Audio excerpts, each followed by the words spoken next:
نظر آتا نہیں جس کو یہ اس کی کم نگاہی ہے۔ نعتیں اور تقریریں عوام الناس کو عقیدہ بھی دیتی ہیں اور ان کے ایمان کی مشعل کو اور ان کے ایمان کے صحیح راستے کو بھی انہیں دکھایا کرتی ہیں۔ اسی لیے یہاں سے جو بولا جائے اس کی ذمہ داری بہت ہی زیادہ بڑھ جاتی ہے، بہت ہی زیادہ بڑھ جاتی ہے۔ ایسے نہیں کہ چلتے پھرتے راستے میں جو کچھ بھی بول رہا ہے اسی طرح منبر رسول سے بھی بول جائے، شاعر بھی ہو کہ مقرر بھی ہو، ناپ تول کر بولنا ضروری ہے، اس لیے کہ یہ برسوں تک لوگوں کا عقیدہ بن جائے گا۔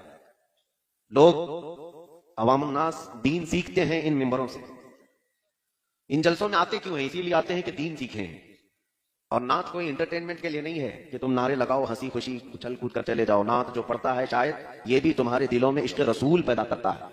اعلیٰ حضرت فاضل بریلوی رحمۃ اللہ تعالی علیہ نے لکھا ہے، آپ سے پوچھا گیا کہ اگر حضور کی محبت بڑھانا ہے تو کیا کریں؟ اعلیٰ حضرت نے فرمایا اچھے اشعار اچھے شاعر سے سنے جائیں، خوش الہان ناخواں سے سنے جائیں، اس سے جذبہ عشق رسول بڑھتا ہے۔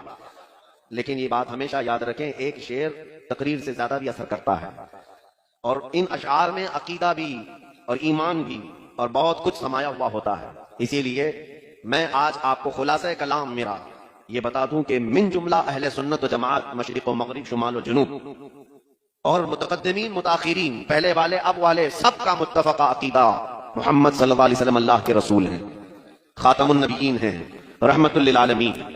ان کے بعد افضل البشر بعد الانبیاء بالتحقیق، تمام نبیوں کے بعد سب سے افضل انسانوں میں حضرت ابو بکر صدیق کی ذات ہے۔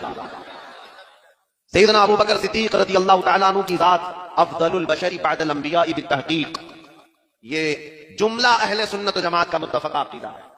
پھر سیدنا عمر ابن خطاب، سیدنا عثمان ابن عفان، پھر حیدر کرار رضوان اللہ علیہم اجمعین، یہ خلفائے راشدین جن کے متعلق میرے آقا نے فرمایا علیکم بسنتی وسنت الخلفاء الراشدین، اے لوگو تم پر میری سنت اور میرے خلفائے راشدین کی سنت پر عمل کرنا لازم ہے۔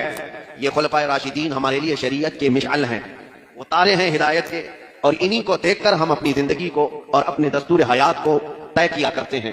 میں جس چیز کو لے کر آپ کے سامنے حاضر آیا ہوں یہ تو مجھے خلاصتاً پہلے عرض کرنا تھا، باقی ہمارا عنوان صرف تقریر کا ہی نہیں بلکہ پوری زندگی کا عنوان یہ ہے، یا رسول اللہ تیرے عشق کی بدولت مجھے زندگی ملی ہے، تیرے عشق کی بدولت مجھے زندگی ملی، ورنہ کون اس زمین پر مجھے پہچانتا، کون تھا ہمارا آسرا یہاں پر جب سے میرا نام تیرے نام سے جڑا ہے۔ یا رسول